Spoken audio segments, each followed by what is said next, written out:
കാറിൻ്റെ ഒച്ച കേട്ട ഹർഷ് ഒന്ന് തിരിഞ്ഞു നോക്കി. അപ്പോൾ കാറിൽ നിന്നും പുഞ്ചിരിയോടെ ഇറങ്ങി വരുന്ന മുത്തച്ഛനെയാണ് കണ്ടത്. ആ ഹർഷ്, മോനായിരുന്നോ? എപ്പോൾ വന്നു മോൻ?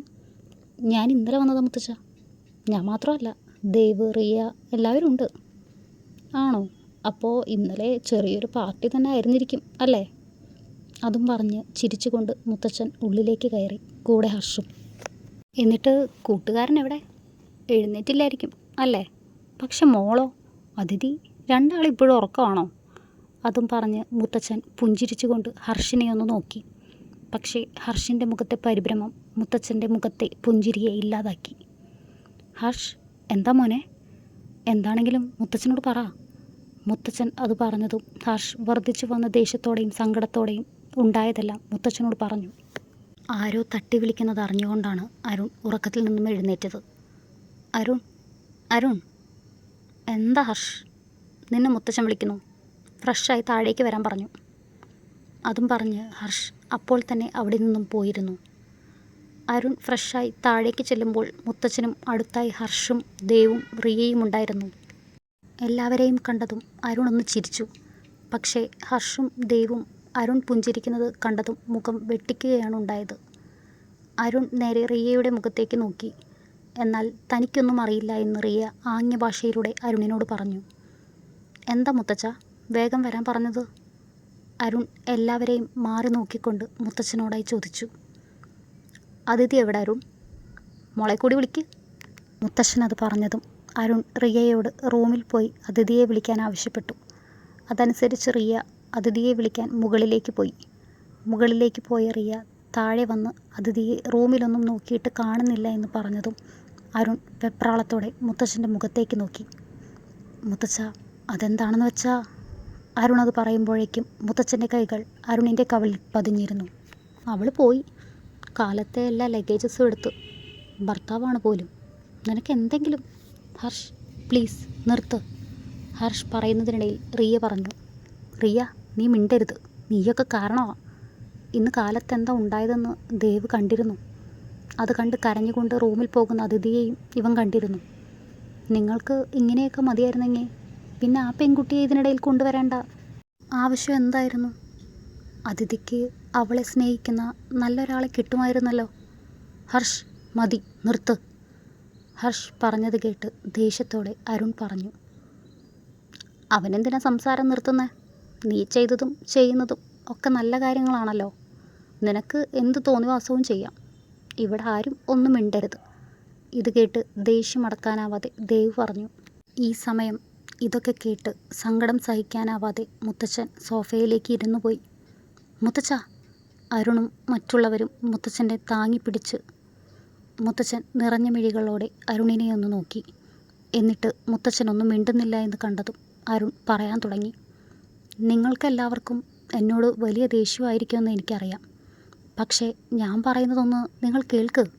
അതും പറഞ്ഞ് അരുൺ റിയയെ നോക്കി. ഞാൻ പറയാല്ല. അരുൺ നോക്കുന്നത് കണ്ടതും റിയ പറഞ്ഞു. റിയ അത് പറഞ്ഞതും ചുറ്റുമുള്ള കണ്ണുകൾ എല്ലാം അവൾക്ക് മേലെയായി. എൻ്റെ ഡാഡിയെ നിങ്ങൾക്ക് എല്ലാവർക്കും അറിയാലോ. ജോസഫ് തരകൻ, അരുണിൻ്റെ അച്ഛൻ, വസുദേവ് അങ്കിളിൻ്റെ ബിസിനസ് പാർട്ട്ണർ. നിങ്ങളുടെയൊക്കെ കൺമുന്നിൽ പഞ്ചപാവം. എന്നെ ഒരുപാട് ഇഷ്ടമാണ്, എനിക്കറിയാം. പക്ഷേ നിങ്ങൾക്കറിയാത്തൊരു ജോസഫ് തരകനുണ്ട്. അയാളെ ഞാനാ കണ്ടത്. എൻ്റെ മമ്മിക്ക് പോലും അറിയില്ല. എന്തും നേടിയെടുക്കാൻ കൊല്ലാനും ചതിക്കാനും മടിയില്ലാത്ത ജോസഫ് തരകൻ. മോൾ കാര്യം എന്താണെന്ന് വെച്ചാൽ പറ. റിയ പറഞ്ഞതൊന്നും മനസ്സിലാവാതെ മുത്തശ്ശനാണത് പറഞ്ഞത്. ഒരു ദിവസം രാത്രി രോഹിത് എന്നെ വിളിച്ചിരുന്നു. അത് പറയുമ്പോൾ നിങ്ങൾക്കറിയാത്ത ഒരു കാര്യം കൂടിയുണ്ട്. രോഹിത്, അവൻ എന്നെ ഇഷ്ടമാണെന്ന് പറഞ്ഞ് ഒരുപാട് എൻ്റെ പുറകെ നടക്കുന്നു. രാത്രി സമയങ്ങളിൽ ഒരുപാട് കോൾ ചെയ്യും, ഇതും പറഞ്ഞുകൊണ്ട്. ഞാൻ അവനോട് ഒരുപാടായി, എനിക്ക് അവനോട് അങ്ങനെയൊന്നുമില്ല, ഞാൻ അവനെ നല്ല ഫ്രണ്ടായ കാണുന്നേ എന്നൊക്കെ പറയുന്നു. പക്ഷേ എന്തു പറഞ്ഞിട്ടും കാര്യമുണ്ടായില്ല. അങ്ങനെ ഇരിക്കുമ്പോഴാണ് എൻ്റെ ഫ്രണ്ട് വഴി അവൻ മറ്റുള്ള പെൺകുട്ടികളോടും ഇങ്ങനെ തന്നെയാണ് പെരുമാറുന്നതെന്ന് അറിഞ്ഞത്. നിങ്ങളോടൊക്കെ അത് ഞാൻ പറയുമെന്ന് പറഞ്ഞപ്പോൾ ഇനി അവൻ ഇങ്ങനെയൊന്നും ചെയ്യില്ല എന്നൊക്കെ പറഞ്ഞു. അതുകൊണ്ടാണ് ഞാൻ നിങ്ങളോടൊന്നും പറയാതിരുന്നത്. ഓഹോ, അപ്പോൾ അവൻ ഇത് ആദ്യമായിട്ടല്ല അല്ലേ? ഇതെല്ലാം കേട്ട ഹർഷ് ദേഷ്യത്താൽ പറഞ്ഞു. ഇത് കേട്ട അരുൺ സംശയഭാവത്താൽ ഹർഷിനെ നോക്കി. അരുൺ നോക്കുന്നത് കണ്ടതും, അതൊക്കെ ഞാൻ പിന്നെ പറയാം നിന്നോട്, ഇപ്പോൾ റിയ പറയട്ടെ. അത് കേട്ടതും റിയ തുടർന്നു. അങ്ങനെ രോഹിത്തിനോട് സംസാരിച്ചു കൊണ്ട് ഞാൻ ബാൽക്കണിയിൽ വരെ എത്തി. കോള് കട്ട് ചെയ്ത് തിരിച്ചു പോകുമ്പോൾ ഡാഡിയുടെ ഓഫീസ് റൂമിൽ ലൈറ്റ് കണ്ടു. ഡാഡി ഉണ്ടോ അവിടെ എന്ന് നോക്കാനായി ഞാൻ ഓഫീസ് റൂം ഡോർ പതിയെ തുറന്നതും ഡാഡി മാത്രമല്ല മറ്റാരോ ഉണ്ടായിരുന്നു കൂടെ. അത് കണ്ട് തിരിച്ചു പോരാൻ നിന്നപ്പോഴാണ് ഞാൻ അവരുടെ സംസാരം കേട്ടത്. റിയയുടെ ചിന്തകൾ അന്ന് നടന്ന സംസാരത്തിലേക്ക് പോയി. ഒക്കെ ഞാൻ പ്ലാൻ ചെയ്ത പോലെ നടന്നു വരികയായിരുന്നു. അപ്പോഴാണ് അവൻ മറ്റൊരു പെണ്ണിനെ കല്യാണം കഴിക്കുന്നത്, അതും മൂർത്തിയുടെ മോളെ. വെറുതെ വിടില്ല ഞാൻ ഒന്നിനെയും. ഇതുപോലെ തന്നെയാണ് അന്നും ഉണ്ടായത്.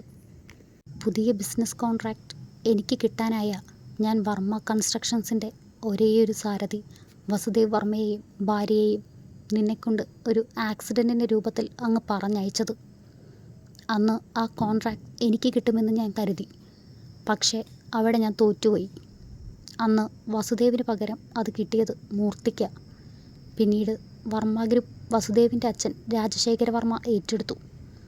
വസുദേവിനെ ഒതുക്കിയ പോലെ അയാളെ ഒതുക്കുക അത്ര എളുപ്പമായിരുന്നില്ല. എനിക്ക് പിന്നെയും കാത്തിരിക്കേണ്ടി വന്നു. അങ്ങനെ കുറച്ച് വർഷങ്ങൾ കടന്നുപോയി. അങ്ങനെ ഇരിക്കുമ്പോഴാണ് എൻ്റെ മകൾ റിയ അരുണിനെ ഇഷ്ടമാണ് എന്ന് എന്നോട് പറയുന്നത്. ആദ്യം ആരാണ് ആളെന്ന് എനിക്ക് മനസ്സിലായില്ലെങ്കിലും പിന്നീട് മനസ്സിലായി. വർമ്മ ഗ്രൂപ്പിൻ്റെ പുതിയ സാരഥി അരുൺ വസുദേവ് വർമ്മയെ പറ്റിയാണ് അവൾ പറയുന്നത് എന്ന്. അവനുമായുള്ള എൻ്റെ മകളുടെ കല്യാണം നടന്നാൽ പിന്നെ അവൻ്റെ പേരിലുള്ള എല്ലാ സ്വത്തുക്കളും എൻ്റെ മോളുടെ കൂടെയാകും എന്ന് ഞാൻ വിചാരിച്ചു. പക്ഷേ ഇതിനിടയിലാണ് അവൻ, ആ അരുൺ, മറ്റൊരു പെണ്ണിനെ ഇഷ്ടമാണെന്ന് പറയുന്നതും കല്യാണം കഴിക്കാൻ തീരുമാനിക്കുന്നതും.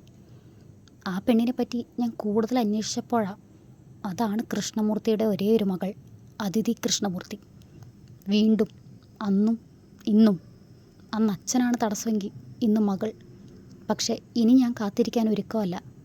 എത്രയും പെട്ടെന്ന് അവളെ ഇല്ലാതാക്കണം. അവൻ്റെ ജീവിതത്തിൽ അവൾ വേണ്ട. പകരം അവിടെ എൻ്റെ മോള് മതി.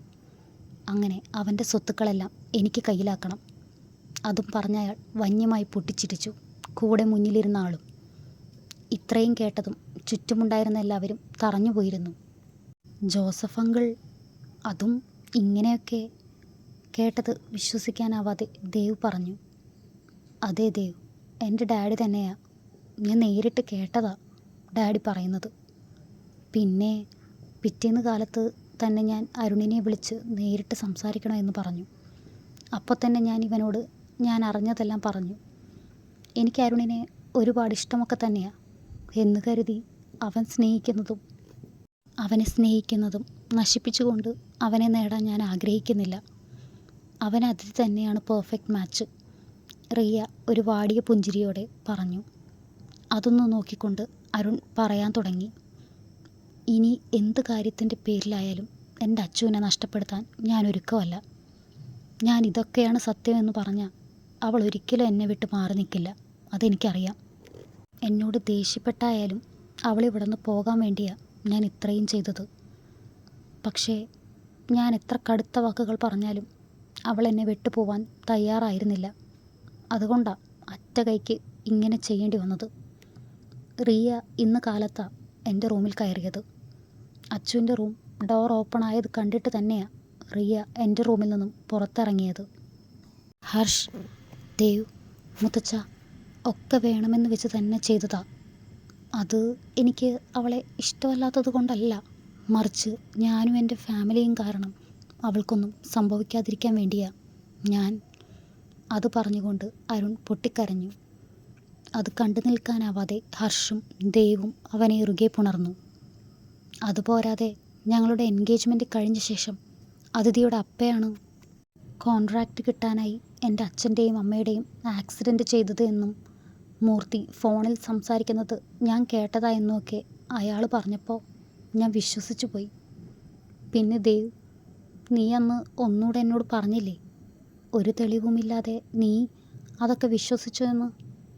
അപ്പോഴാണ് ഞാൻ മാറി ചിന്തിക്കാൻ തുടങ്ങിയത്. പിന്നെ അയാളുമായുള്ള ഏത് രീതിയിലുള്ള പോരാട്ടത്തിനും ഞാൻ തയ്യാറാണ്.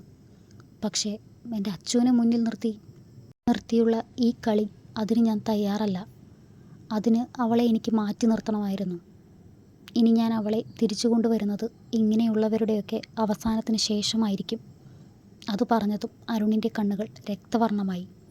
പക്ഷേ ഇനിയും ജോസഫ് തരകൻ്റെ കൂടെയുള്ള ആ വാടക കൊലയാളി ആരാണെന്ന് ഇതുവരെ ഒരു സൂചന പോലും കിട്ടിയിട്ടില്ല. അതുകൂടെ കണ്ടുപിടിച്ചിട്ട് വേണം എനിക്ക് അവർക്കുള്ള ശിക്ഷ നടപ്പാക്കാൻ. ഹർഷ്, ഡോർ തുറക്ക്. തുറക്കടാ, തുറക്കാൻ. പെട്ടെന്നാണ് എല്ലാവരുടെയും ചിന്തകളെ ഭേദിച്ചുകൊണ്ട് മുകളിൽ റൂമിൽ നിന്നും ആ ഒച്ച കേട്ടത്. ഹർഷ്, അത് രോഹിത്തിൻ്റെ ശബ്ദമല്ലേ കേൾക്കുന്നത്? അരുൺ അത് പറഞ്ഞതും ഹർഷ് ഇനി എന്തു പറയുമെന്നറിയാതെ നിന്നു. കാരണം മുത്തച്ഛനോട് കാര്യങ്ങളൊക്കെ പറഞ്ഞെങ്കിലും ഈ കാര്യം മാത്രം പറഞ്ഞിരുന്നില്ല. മുത്തച്ഛൻ മറുപടിക്കായി തന്നെ നോക്കുന്നു എന്ന് കണ്ടതും, അതൊന്നുമില്ലടാ, അവൻ ഇന്നലെ നല്ല ഫിറ്റായിരുന്നു. എന്നിട്ട് ഡ്രൈവ് ചെയ്ത് തനിയെ വീട്ടിൽ പോകണമെന്നൊക്കെ പറഞ്ഞു. ലാസ്റ്റ് വേറെ വഴിയില്ലാതെ പൂട്ടിയിട്ടതാ. ഞാനിപ്പോൾ തുറന്നു കൊടുക്കാം. മുത്തച്ഛൻ ഒന്ന് പോയി റെസ്റ്റ് എടുക്കുക. ദൂരയാത്ര കഴിഞ്ഞ് വന്നതല്ലേ. ബാക്കിയൊക്കെ നമുക്ക് എന്നിട്ട് പ്ലാൻ ചെയ്യാം, ഹർഷ് വെപ്രാളത്തോടെ പറഞ്ഞു. അത് കേട്ട് ഒന്ന് തലയാട്ടിക്കൊണ്ട് മുത്തശ്ശൻ അരുണിന് നേരെ തിരിഞ്ഞു. എന്ത് ചെയ്യാനാണെങ്കിലും അതെത്രയും പെട്ടെന്ന് തന്നെ ചെയ്ത് എൻ്റെ മോളുടെ കാലിൽ വീണ് മാപ്പ് ചോദിച്ചിട്ടാണെങ്കിലും അവളെ ഇങ്ങോട്ട് തിരിച്ചു കൊണ്ടുവന്നിരിക്കണം. അത്രയും പറഞ്ഞുകൊണ്ട് മുത്തച്ഛൻ റൂമിലേക്ക് നടന്നു. മുത്തച്ഛൻ പറഞ്ഞതിന് ശരി എന്നർത്ഥത്തിൽ ഒന്ന് തലയാട്ടിക്കൊണ്ട് അരുൺ ഹർഷിന് നേരെ തിരിഞ്ഞു. ഹർഷ്, എന്താ കാര്യം? അത് അരുൺ അത്രയും പറഞ്ഞ് ഹർഷ് ഇന്നലെ ഉണ്ടായതെല്ലാം അരുണിനോട് പറഞ്ഞിരുന്നു. അത് കേട്ട് മുഴുവനാക്കാതെ അരുൺ മുകളിലേക്ക് പടികൾ ഓടിക്കയറി. ഡോറിനടുത്തെത്തിയതും ഹർഷ് പുറകെ ഓടി വന്നു. കീയിട്ട് ഡോർ തുറന്നു. ഡോർ തുറന്ന സന്തോഷത്തിൽ രോഹിത് ഡോറിനടുത്തേക്ക് വന്നതും വെളിയിൽ നിൽക്കുന്ന അരുണിനെ കണ്ട് രോഹിത്തിൻ്റെ മുഖം വിളറി വെളുത്തു. അരുൺ ഡാ. അത് പറഞ്ഞപ്പോഴേക്കും അരുണിൻ്റെ ചവിട്ടേറ്റ് രോഹിത് തെറിച്ച് ചുവരിൽ തട്ടിയിരുന്നു. ദേഷ്യം മാറാത്ത അരുൺ പിന്നെയും അങ്ങോട്ട് ചെന്ന് അവനെ എഴുന്നേൽപ്പിച്ച് നിർത്തി അടിക്കാൻ തുടങ്ങി.